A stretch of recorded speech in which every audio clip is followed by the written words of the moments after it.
제9장.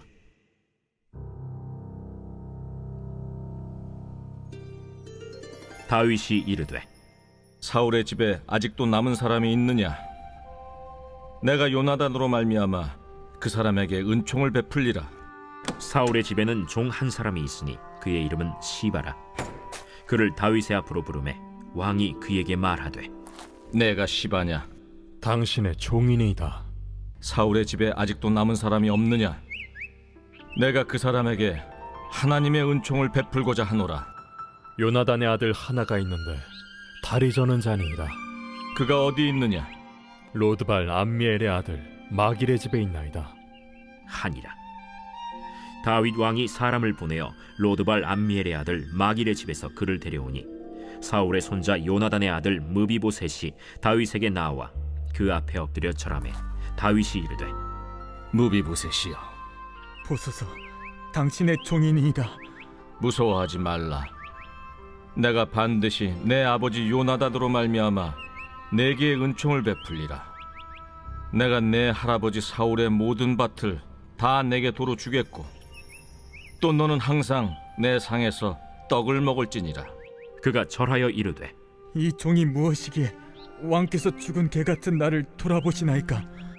왕이 사울의 시종 시바를 불러 그에게 이르되, 사울과 그의 온 집에 속한 것은 내가 다 내 주인의 아들에게 주었노니 너와 내 아들들과 내 종들은 그를 위하여 땅을 갈고 거두어 내 주인의 아들에게 양식을 대주어 먹게 하라.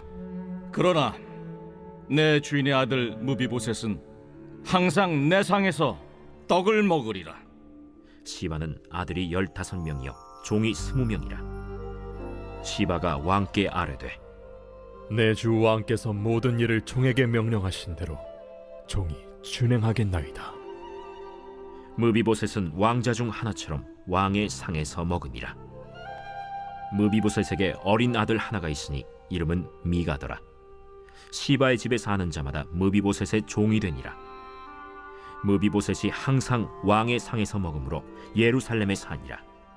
그는 두 발을 다 절더라. 할렐루야. 이른 새벽 우리 주님 전에 오신 믿음의 성도님들을 환영하고 축복합니다. 이스라엘 주변의 여러 나라들이 다윗 왕에 의해서 이스라엘에게 평정이 되었습니다. 이 8장에서 블레셋, 모압, 소바, 하맛, 에돔 등의 이 나라들이 이스라엘에게 이젠 조공을 바치는 그러한 처지가 되었고, 이스라엘 나라의 군사력과 경제력은요, 날로 막강해졌습니다. 이제 남은 나라는 이 10장에서 싸우게 되는 암몬 정도로만 남아 있는 것이죠. 또한 6장에서 이 다윗 왕은 하나님의 궤를 이스라엘로 모셔오면서 이 다윗의 왕권이 더욱더 강화가 되었습니다. 그래서 정치적, 종교적인 정당성이 다윗에게 있게 되면서 다윗의 왕권은 막강해지고 그의 정권은 안정기에 접어들었습니다. 이 자신의 위치가 상승하고 힘이 강해지면 이 자신의 이익만을 추구하는 사람이 있는 반면에 그 오른 위치가 자신 스스로 오른 것이 아님을 알고 도움을 주는 사람도 있을 것입니다. 다윗은 그러한 후자에 속한 그러한 의로운 왕이었습니다. 이 사무엘하 9장 1절에 다윗이 이르되 사울의 집에 아직도 남은 사람이 있느냐? 내가 요나단으로 말미암아 그에게 은총을 베풀리라 하니라 라고 시작을 합니다. 이 다윗은 요나단과의 우정을 기억하고 있습니다.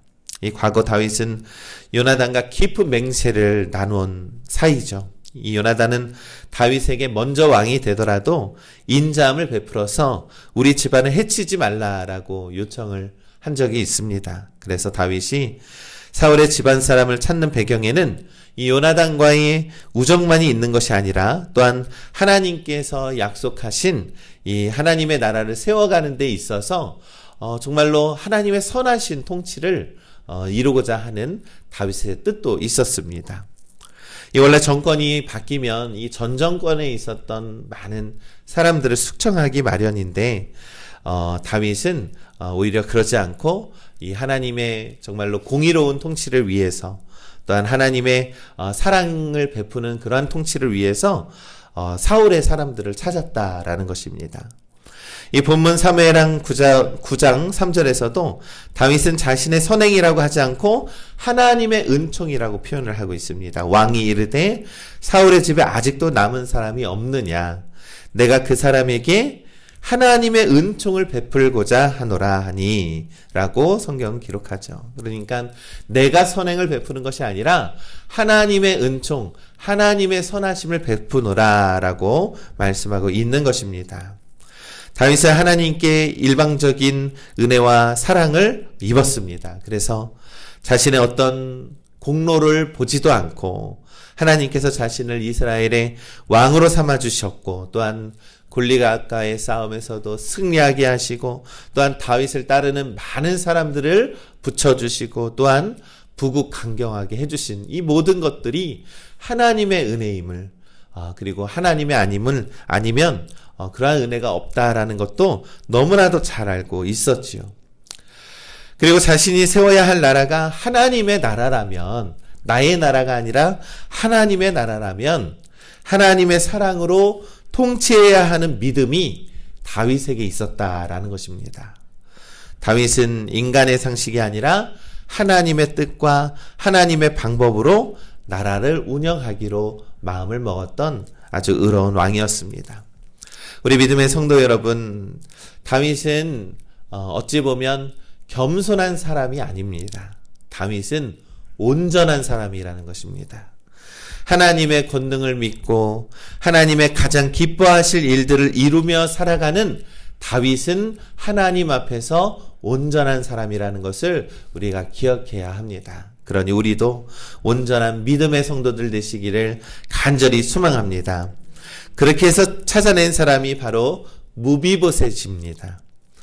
무비보셋은 이 사울과 이 요나단이 전투에서 죽고 블레셋의 나라가 이 왕궁을 유린할 때에 이 도망가다가 피난을 가다가 유모의 실수로 떨어져서 두 다리를 절게 된 그러한 사람이죠. 이 무비보셋에 대한 설명이 이 사무엘하 9장 4절에 등장합니다. 왕이 그에게 말하되 그가 어디 있느냐 하니 시바가 왕께 이르되 로드발 암미엘의 아들 마길의 집에 있나이다 하니라. 이 왕자로 태어났지만 하루아침에 부모를 잃고 또한 장애를 안고 살아가게 된 무비보셋은 너무나도 기구한 삶을 살고 있었다라는 것이죠. 지금 거기 있는 집도 자신의 집이 아닌 이 마길의 집이라는 것입니다. 얹혀 살았던 것이죠. 이 무비보셋은 다윗이 자신을 찾는다라는 말에 아마 두려워했을 것입니다.